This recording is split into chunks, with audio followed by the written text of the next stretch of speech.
মিষ্টি গীতশ্রীতে সকলকে স্বাগত। আজকে অনেক দিন পর আবার চলে এলাম। সবাই কেমন আছো জানাতে ভুলো না। আজ আমরা যেই মন্দির সম্পর্কে কথা বলতে চলেছি বা জানতে চলেছি, সেটি আশা করি অনেকেই জানো, আবার অনেকে জানো না।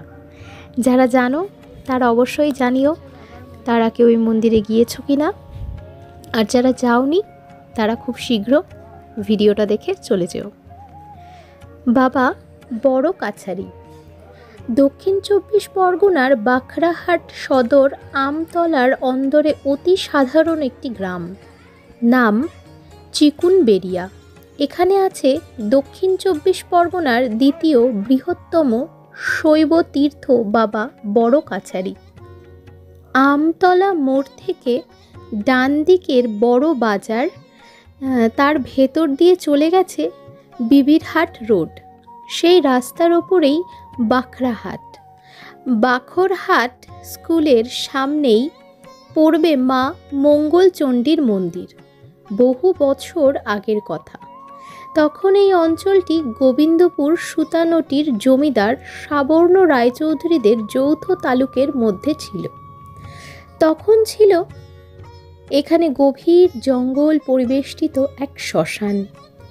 সেই সময় দিনের বেলাতেও মানুষজন খুব একটা চোখে পড়ত না, আর রাতের অবস্থা ছিল খুবই ভয়াবহ।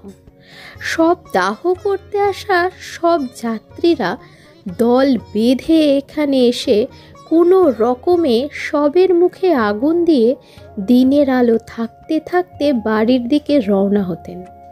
সেই সময় থেকেই শোনা যায় এই বড় কাছারির নাম। প্রচলিত মিথ, এই স্থানে স্বয়ং ভূতনাথ বিচার সভা বসাতেন, তাই তখন থেকে স্থানটির নাম হয় ভূত কাছারি। কালক্রমে ভূতনাথ শিবের বিচার সভাই সর্বশ্রেষ্ঠ হিসেবে প্রসিদ্ধি লাভ করে। সেই থেকেই এখানকার নাম হয় বড় কাছারি। তারও কিছুকাল পর এক সাধু এই জঙ্গলের মধ্যে দিয়ে যাওয়ার সময় এই শ্মশানে আশ্রয় নেন, আর তারপর থেকেই স্থানীয় মানুষজন সেই সাধুর কাছে নানাভাবে উপকৃত হতে থাকেন। মানুষের ধারণা হয় যে তিনি স্বয়ং ভূতনাথ। এরপর থেকেই এই স্থানের প্রচুর উন্নতি হয়। তারপর হঠাৎ সেই বাকসিদ্ধ সাধুর মৃত্যু হলে গোটা গ্রামে শোকের ছায়া নেমে আসে। ভক্তরা সাধুর মরদেহ না পুড়িয়ে সমাধিস্থ করে এই শ্মশানেই, এবং সেই স্থানটিতেই পূজা করতে থাকেন। অলৌকিকভাবে সাধুর সমাধিক্ষেত্র থেকে একটি অশ্বত্থ গাছ বের হয়, এবং সবাই বিশ্বাস করে যে এই গাছই ওই সাধুর প্রতিমূর্তি। শুনলে আশ্চর্য হবেন, গাছের কাছে যা কামনা করা যায়, অদ্ভুতভাবে মানুষদের মনস্কামনা পূর্ণ হতে থাকে। ধীরে ধীরে ছড়িয়ে পড়ে স্থানটির মাহাত্ম্য। 1978-এর বন্যায় সাধুর কৃপায় যে গ্রামটি রক্ষা পেল, কিন্তু অশ্বত্থ গাছটি রক্ষা পেল না, ব্যাপকভাবে ক্ষতিগ্রস্ত হয়। পরে ভক্তদের ইচ্ছায় ওই স্থানে আরও একটি অশ্বত্থ গাছ বসানো হয় ও গাছটিকে কেন্দ্র করে গড়ে ওঠে বর্তমানে পুজোর বেদি। তাকে ঘিরেই মন্দির গড়ে উঠেছে। পাশেই রয়েছে একটি কুণ্ড। ভক্তরা সাধারণত কুণ্ডে স্নান করে বাবার পুজো দেয়। বহু দূর দূরান্ত থেকে মানুষেরা আসেন বাবা বড় কাছারির কাছে পুজো দিতে, মনের কথা জানাতে।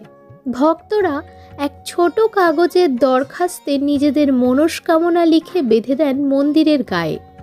ঠাকুরের কৃপায় তারা দুঃখ কষ্ট থেকে রেহাই পান। প্রতি সোমবার, মঙ্গলবার ও শনিবার ধুমধাম করে পুজো পাঠ হয় এখানে। এছাড়াও শিবরাত্রি, নীল পুজো ইত্যাদি দিনগুলিতেও মহা সমারোহে ভক্তবৃন্দের উপস্থিতিতে পুজো পাঠ হয়ে থাকে। প্রতিদিনই হাজার হাজার মানুষ পুজো দিতে আসেন বাবার এই থানে। সেই শ্মশান জঙ্গল আজ আর নেই, বদলে গিয়েছে জনপথে।